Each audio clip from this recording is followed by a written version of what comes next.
Is David Salvo, former Foreign Service Officer at the State Department, serving as the Deputy Secretary of State's Policy Advisor for Europe, Eurasia, and International Security Issues. He is now Deputy Director at the National Security Advocacy Group, Alliance for Securing Democracy. David, the report found that Russia was exploiting these gaps between federal capabilities and protection for the states. That you've co-authored a report looking into federal funding for state election security. What are these gaps that were exploited by the Russians?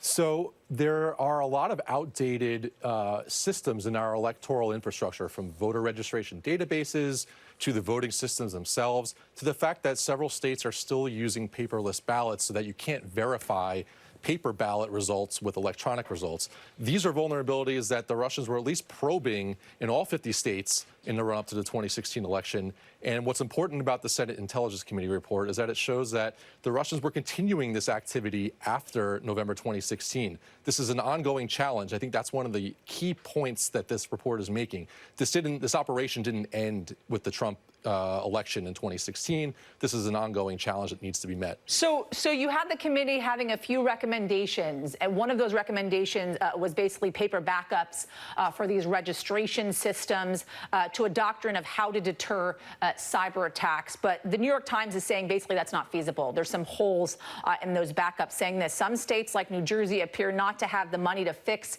a voting machine infrastructure that has no paper backup to its balloting process. So what do you think are the viable solutions here?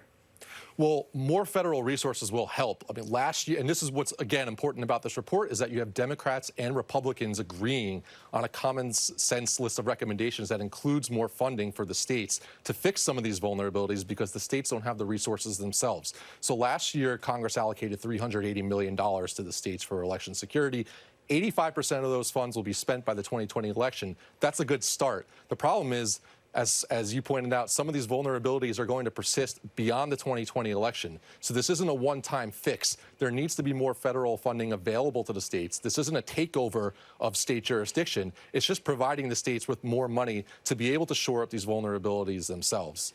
Yeah, you mentioned Russians targeted all 50 states. In Illinois, as of 2018, quote, Russian cyber actors were in a position to delete or change voter data, but the committee is unaware of any evidence that they did so. Russians targeted all 50 states. We know that to be sure.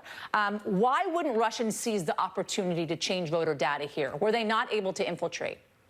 Well, they may have been, but honestly, I think the overarching Russian objective is to undermine Americans' confidence in the integrity of the vote. And to do that, they don't need necessarily to change the tally.